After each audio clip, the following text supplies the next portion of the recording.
नमस्कार, मी प्रियांका पाटील। आपण पाहत आहात राष्ट्रीय लोकराज्य न्यूज, निर्भीड बातम्यांचे व्यासपीठ। आज आपण दिवसभरामध्ये घडणाऱ्या घडामोडींवर नजर टाकूया। कोपरगाव तालुक्यातील वेळापूर ग्रामपंचायत कोल्हे गटाच्या सविता एकनाथ शिंदे यांची उपसरपंचपदी निवड। दिनांक 24 जानेवारी रोजी कोपरगाव तालुक्यातील वेळापूर ग्रामपंचायत कार्यालयात उपसरपंच पदाची निवडणूक उत्साहात पार पडली। यामध्ये 10:30 ते 11 वाजेपर्यंत उमेदवारी फॉर्म देण्यात येऊन फॉर्म भरून जमा करण्यात आले। छाननी, माघार आणि त्यानंतर 12:30 वाजता मतदान घेण्यात येऊन 1:30 वाजता निकाल देण्यात आला।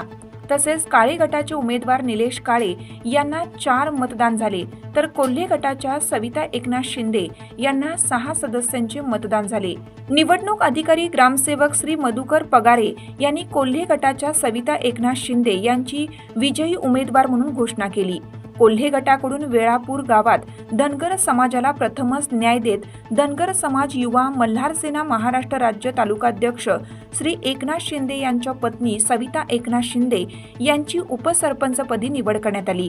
यावेळी सहकार महर्षी स्वर्गीय शंकरराव कोल्हे सहकारी कारखान्याचे चेअरमन युवा नेते माननीय श्री विवेक भैया कोल्हे यांच्या मार्गदर्शनाखाली व्हाईस चेअरमन श्री राजेंद्र निवृत्ती पाटील कोळपे, संचालक श्री विलासराव एकनाथराव वाबळे, माजी संचालक श्री मोहनराव रंगनाथ वाबळे, सरपंच वैशालीताई सतीश भोसले, नूतन उपसरपंच सौ सविता शिंदे, सदस्य श्री बापूसाहेब बोरावके, श्री दीपक पवार, सौ अनिताताई खुरसने, सौ रोहिणीताई मोकळ, काळे गटाचे सदस्य श्री गणपत गोरे, श्री संकेत मेहत्रे, श्री निलेश काळे, सौ उषाताई पवार, कोल्हे गटाचे ज्येष्ठ कार्यकर्ते श्री सीताराम वाळके, श्री सचिन गोरे, श्री रावसाहेब मोकळ, श्री प्रशांत वाबळे, श्री अरुण खुरसने, श्री शंकरराव मोकळ, माजी PSI श्री सतीश भोसले, श्री प्रशांत मोकळ, श्री हेमंत पंडोरे, पत्रकार श्री एकनाथ शिंदे व ग्रामस्थ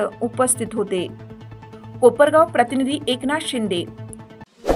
ताज्या बातम्यांसाठी आणि अपडेट्ससाठी राष्ट्रीय लोकराज्य न्यूज चॅनलला सबस्क्राईब करा, तसेच लाईक आणि शेअर करा।